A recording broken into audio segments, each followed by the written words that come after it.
Hello JEE advance aspirants, आप सब लोगों का जेई मेन सेशन 1 कंप्लीट हो गया। जैसे ही जेई मेन सेशन 1 कंप्लीट हो गया, धीरे धीरे आपने अपने परफॉर्मेंस को एनालाइज किया, फाइनल परसेंटाइल स्कोर आपके पास आ चुका है। ये चीज कंप्लीट हो गई तो दूसरी नई चीज शुरू होने वाली है। जी हाँ, जेई एडवांस 2024 का काउंटडाउन शुरू हो चुका है। तो जैसे ही काउंटडाउन शुरू हुआ तो हमारी प्लानिंग अब शुरू हो गई है जेई एडवांस 2024 की। तो आज हम लोग आपके लिए एक रोड मैप लेकर आए हैं कि जेई एडवांस 2024 के अंदर केमिस्ट्री का पेपर को हम कैसे क्रैक करेंगे। तो इसी रोड मैप को हम एक एक करके आपको बताने वाले हैं। तो इस रोड मैप में हम लोग क्या बताएंगे, एक प्लान बताएंगे। इस प्लान के तहत अगर आप चलेंगे तो आप किसी भी ऐसे बच्चे को बीट कर सकते हैं जिसने कोई प्लानिंग नहीं की होगी। A person with a plan can beat the person without any plan. मैंने अभी आपको बोला, अगर कोई बच्चा प्लान लेके चलेगा तो उसकी तैयारी बिल्कुल परफेक्ट होगी, और तैयारी परफेक्ट होगी यानी जेई एडवांस 2024 का एग्जामिनेशन वो क्रैक करेगा। Plan your work and work your plan. आपको अपने काम को प्लान करना है और अपने प्लान को सक्सेसफुल बनाना है। ठीक है, तो आज हम लोग जो बात करने वाले हैं स्ट्रेटेजी के बारे में, तो सबसे पहले हम एक कोई इंपॉर्टेंट इंफॉर्मेशन आपके संग शेयर करेंगे जेई एडवांस 2024 को लेके। कुछ ये भी बताएंगे कि इस केमिस्ट्री को कैसे पढ़ा जाए या कैसे रिवाइज किया जाए। इसके अलावा हमने कुछ रिसर्च एंड डेवलपमेंट R&D की हुई है लास्ट 5 ईयर्स के PYQs की, जेई एडवांस की, और एक एक करके हम फिजिकल केमिस्ट्री, इनऑर्गेनिक केमिस्ट्री और ऑर्गेनिक केमिस्ट्री का वो आपको उसका एनालिसिस बताएंगे। हम वो बताएंगे मोस्ट इंपॉर्टेंट चैप्टर्स उनके रिलेटिव वेटेज के साथ जो जेई एडवांस्ड एग्जामिनेशन में लास्ट 5 ईयर्स में पूछे गए हैं। इसके अलावा हम आपको देंगे 90 डेज प्लानर। जी हाँ, आज से अगर आप नेक्स्ट 90 डेज का एक परफेक्ट प्लान लेके चलना चाहते हैं तो वो यहाँ है। तो 90 डेज प्लानर होगा जेई एडवांस एग्जामिनेशन 2024 का। एक है टिक ट्रैक टेबल चार्ट, ये एक सरप्राइज है आपके लिए। इसके लिए आपको वहां तक वीडियो तक देखना पड़ेगा कि एक्चुअली ये क्या है। सबसे मतलब कहना चाहिए सबसे एक्साइटिंग एलिमेंट ये है यहाँ पे।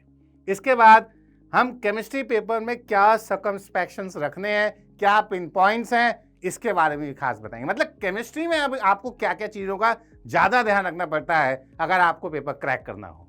इसके अलावा कुछ डूज और डोंट्स जो आपको आने वाले टाइम में प्रॉपरली टेक केयर करके रखने हैं, जिससे कि आप अपने प्लान को बहुत अच्छे से सक्सेसफुल बना पाएं।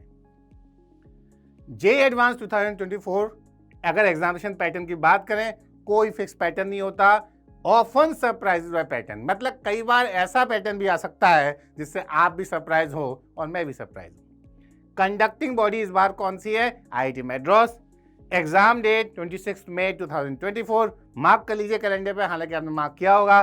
2 पेपर होंगे। पेपर 1 का सेशन होगा 9 AM to 12 noon और पेपर 2 का सेशन होगा 2:30 PM to 5:30 PM, यानी कि 2 पेपर 3-3 घंटे के होंगे, एक ही दिन में होंगे। सबसे इंपॉर्टेंट बात है, एक ही दिन में दोनों पेपर हमें हमेशा अच्छे से करने हैं। ये भी एक टेम्परामेंट की बात है।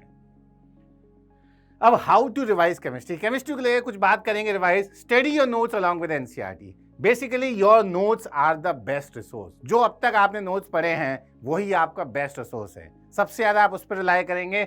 NCERT को तो केमिस्ट्री के पर्सपेक्टिव से आप कभी भी इग्नोर नहीं कर सकते। इसके अलावा अगर मैं आपसे बात करूं, create short notes for the last moment revision. जी हाँ, क्या होता है लास्ट मोमेंट में रिवीजन के लिए हमारे पास शॉर्ट नोट्स होने चाहिए। एक टर्म यूज करूंगा, सिनॉप्सिस।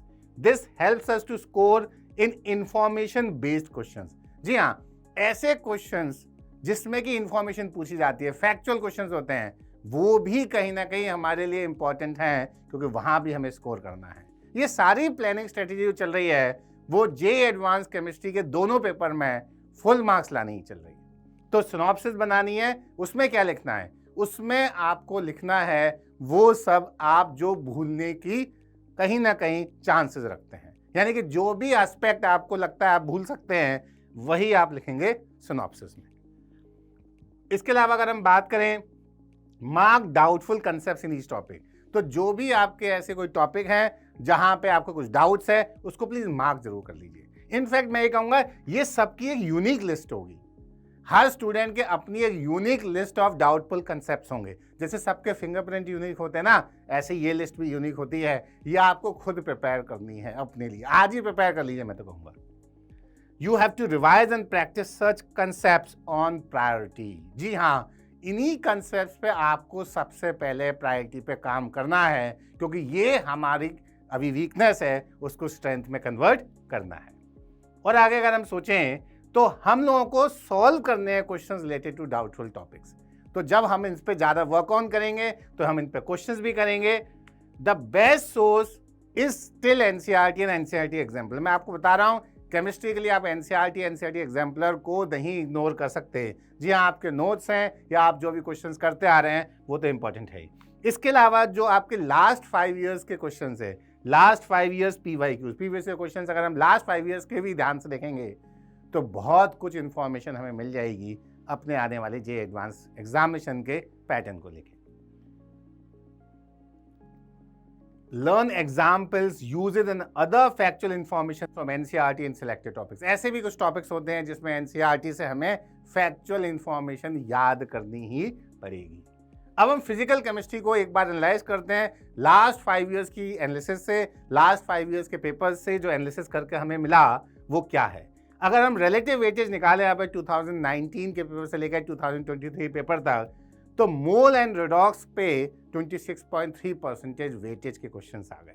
इसके अलावा थर्मोडायनेमिक्स को 13% जाता है, इलेक्ट्रोकेमिस्ट्री को भी 13% ऑलमोस्ट जाता है, केमिकल काइनेटिक्स को 12%, इक्विलिब्रियम यानी कि केमिकल इक्विलिब्रियम और ion equilibrium combined 10.5%, liquid solutions 8.4%, atomic structure 6%, solid state 4.8%, surface chemistry 3.6% and gases state 2.4%। तो ये मैंने आपको पाई डायग्राम बनाया है जो बता रहा है weightage of each and every chapter in last 5 years of the examination of JEE advanced. ठीक है, अब अगर मुझे 50% प्लस स्कोर करना है जेईई एडवांस्ड में तो मेरी पहली प्रायोरिटी ये होगी। देखिए, मैं बच्चों आपको वो लेके चला रहा हूं कि ये अगर आप करके आएंगे एग्जामिनेशन से पहले, इन चैप्टर्स को तो प्राइमरीली आपको करना ही करना है। तो मोल concept, redox reactions, liquid solutions, thermodynamics, thermochemistry, atomic structure, अगर आप ये भी करके चले गए तो आप 50% प्लस स्कोर कर सकते हैं। ठीक है, अगर आप अपने स्कोर को और बढ़ाना चाहते हैं तो I will request you to add on to this list solid state, equilibrium and chemical kinetics. तो आपने इसके साथ साथ अगर ये भी कर लिया तो 75% प्लस स्कोर आपका एंश्योर्ड है। और नो डाउट अगर किसी बच्चे को 90% प्लस स्कोर करना है, 100% स्कोर करना है, तो वो गैसेस स्टेट, इलेक्ट्रोकेमिस्ट्री और सरफेस केमिस्ट्री भी साथ में लेके चलेगा। ये वो तरीका है बताने का कि इस पे ज़्यादा प्राइमरी फोकस होना चाहिए।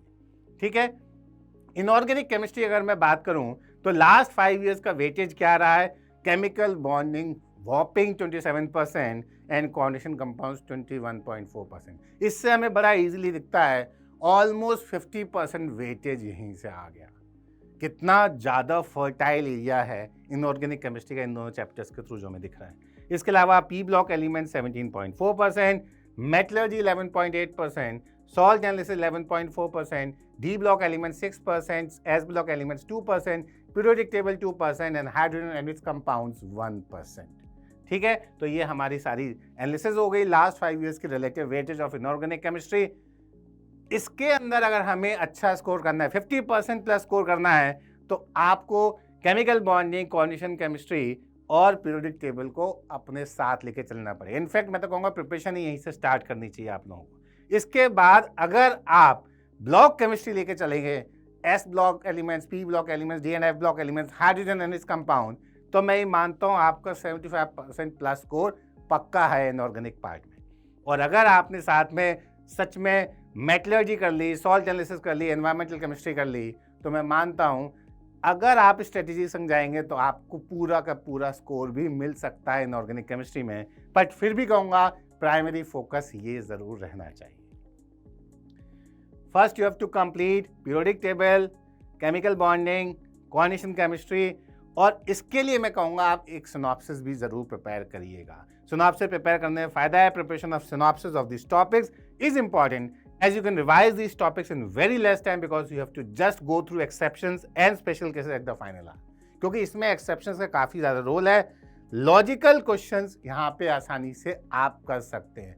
इस एरिया में से लॉजिकल क्वेश्चंस काफ़ी आते हैं। कुछ एक्सेप्शंस वाली चीज़ अगर आपको याद है तो मैं ये मानता हूँ ये टॉपिक आपको बहुत आसानी से मार्क्स फेच करा सकता है। इसके अलावा एक और पार्ट अगर मैं बोलूँ block chemistry, SPDF block elements, metallurgy, salt analysis और एनवायरमेंटल केमिस्ट्री, इसको पढ़ने के लिए आप एनसीईआरटी को इग्नोर नहीं कर सकते। मैंने आपको अभी थोड़ी पहले बोला था एनसीईआरटी हमारे लिए बहुत इंपॉर्टेंट है कुछ टॉपिक्स के लिए, वो ये सामने आपके फिर से आ गए। फोकस, अगर हम इनऑर्गेनिक केमिस्ट्री की बात करें तो focus more on reagents in block chemistry. Example NaOH, bleaching powder, nitric acid, sulphuric acid, ozone, hydrogen peroxide, potassium permanganate and potassium dichromate. If we check previous year questions, most of the questions come from reagents. Even salt analysis has importance of reagents. मतलब reagents based questions आपके आते हैं और आने चाहिए JEE Advanced 2024 में। Organic chemistry की एक बार और आपको बता दें हमने क्या एनालिसिस की है। लास्ट 5 इयर्स के क्वेश्चंस को पेपर को देख के हमने एनालिसिस ये की, एरोमेटिक कंपाउंड्स पे सबसे ज्यादा 32.3% क्वेश्चंस आए, halogen derivatives 11.8%, carbonyl compound 8.5%, isomerism पे भी 8.5%, बायोमोलिक्यूल्स पे भी 8.5%, हाइड्रोकार्बन्स पे 6.8% की weightage, carboxylic acids and amines 5%, GOC general organic chemistry को इलेक्ट्रॉनिक डिस्प्लेसमेंट इफेक्ट्स बोलता है, इस पे भी 5%, polymers and practical organic chemistry पे 3.4%, IUPAC nomenclature based 1.7%, alcohol in ethers पे बेस्ड 1.7% और कुछ मिसलेनियस। जी हाँ, ऑर्गेनिक में कई बार ऐसे क्वेश्चंस होते हैं जो मिक्स्ड होते हैं, जो किसी एक टॉपिक को हम लोग एट्रीब्यूट नहीं कर सकते, वो भी 6.8% हमने ढूंढ निकाली। तो ये आपकी एनालिसिस रही ऑर्गेनिक केमिस्ट्री को लेके।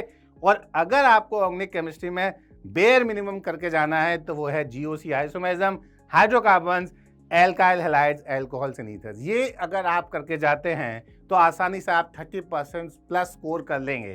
पर मैं आपको बोलूँगा आप किसी भी चांस में carbonyl compound, carboxylic acid derivatives, amines और एरोमेटिक कंपाउंड्स को मत छोड़िएगा।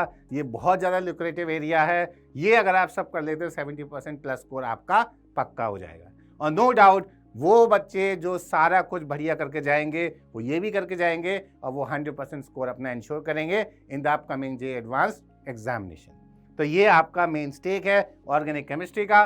फिर भी मैं एक बात जरूर बोलूँगा, स्ट्रेटेजी क्या रहेगी, revision of memory based topics at the last hour. Memory based topics को आप लास्ट आवर तक रिवाइज करेंगे।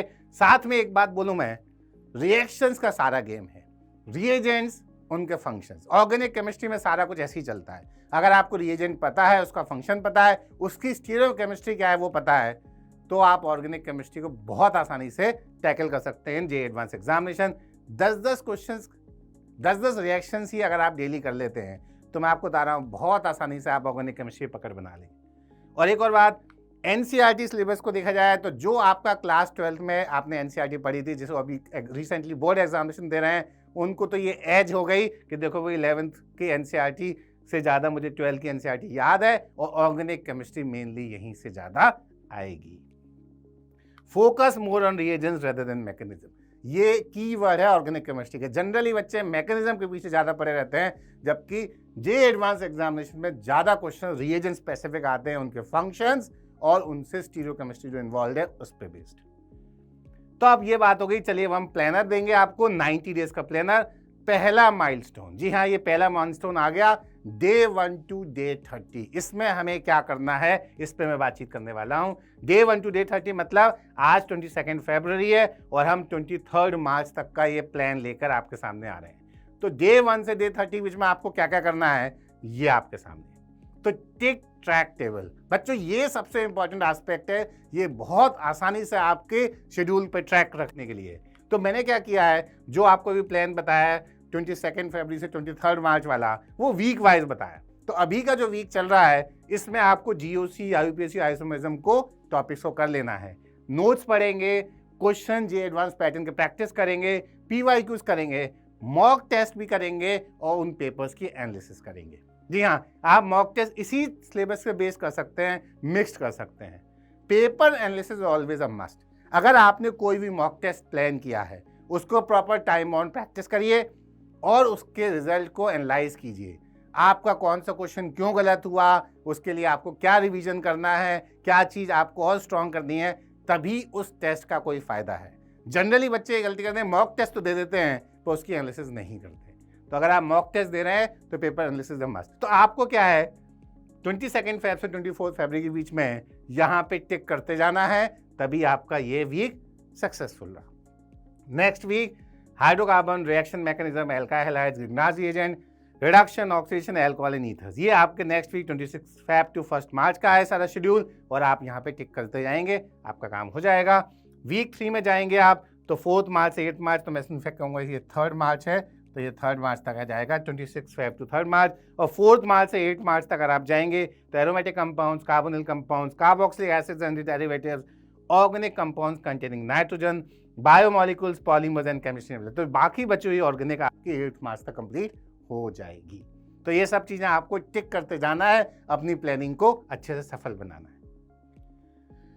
इसके बाद वीक 4 में अगर हम जाएंगे तो 11 मार्च से 15 मार्च के बीच में हमें atomic structure, mole concept, redox, states of matter, periodic table को टैकल करना होगा। और उसके बाद नेक्स्ट वीक 18 मार्च से 23 मार्च के बीच में chemical bonding, hydrogen and it's compounds, the S block elements, ये हमें करना है। तो ये ट्रिक टैक टेबल आपको बहुत ज़्यादा फायदे देने वाली है।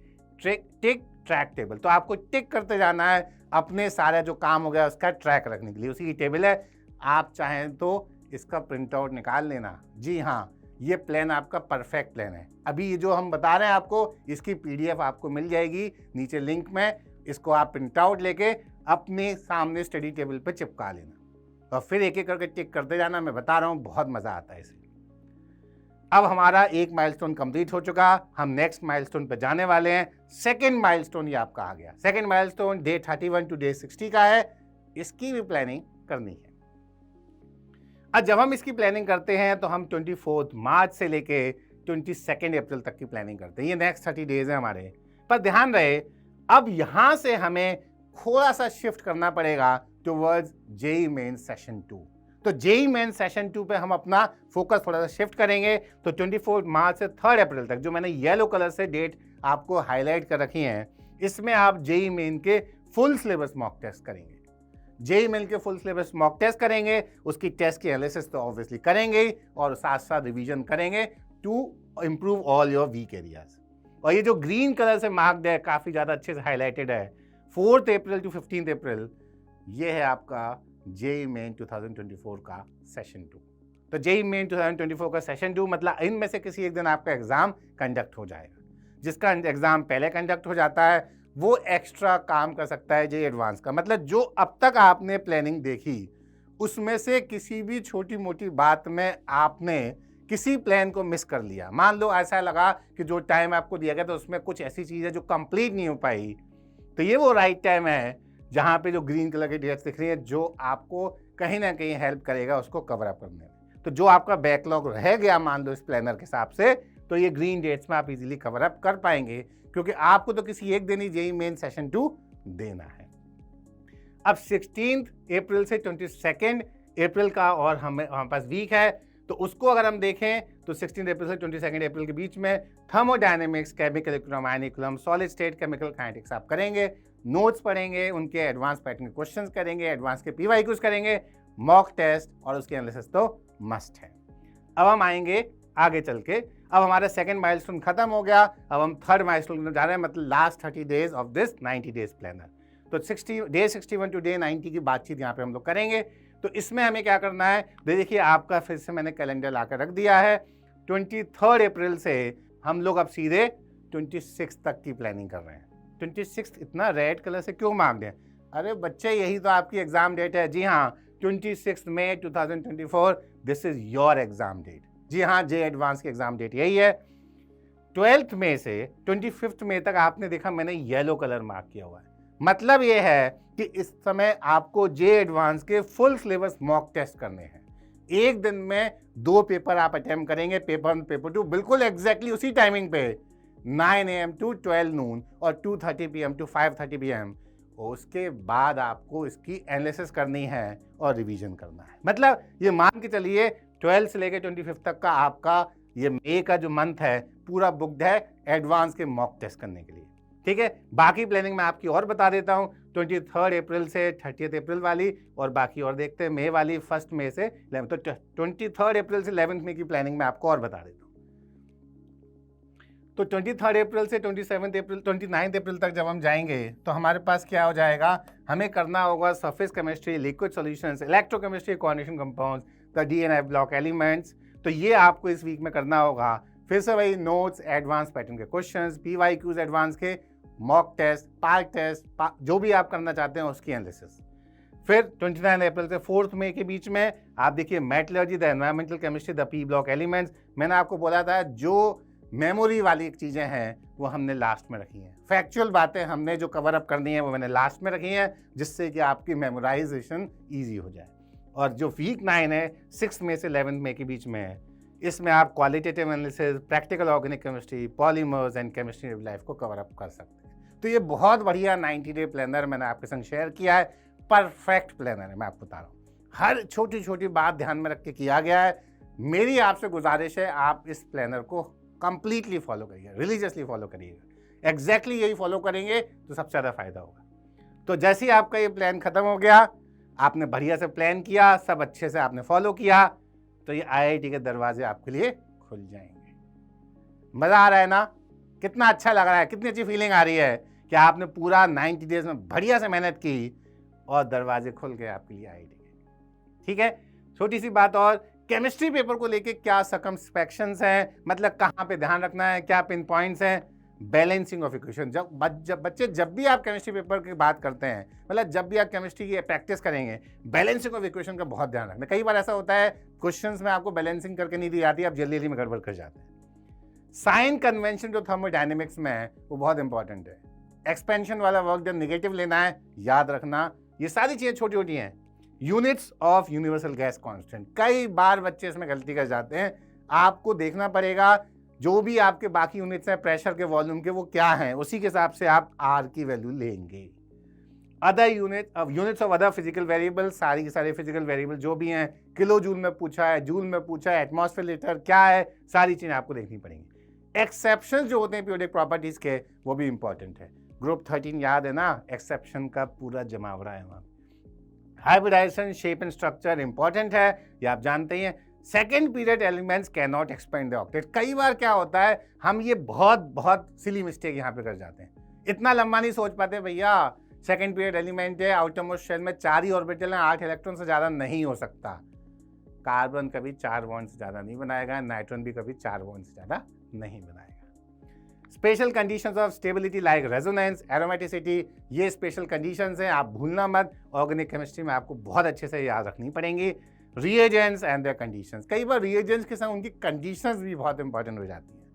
अगर आप कोई और कंडीशन में रिएक्शन कर रहे हैं तो कुछ और प्रोडक्ट बनेगा, कोई और कंडीशन में कर रहे हैं तो कुछ और प्रोडक्ट बनेगा। ये सारी चीज़ आपको पता है, मतलब मैंने आपको पिन पॉइंट्स बता दिए केमिस्ट्री के, इसको पूरा एक जगह और प्रिंट आउट लेके चिपका लीजिएगा। इस पे पूरा फोकस रखते हुए आपको पूरी प्रिपरेशन करनी है केमिस्ट्री की। मैं आपको बता रहा हूँ ये आपके लिए बहुत ज़्यादा कारगर साबित होगी।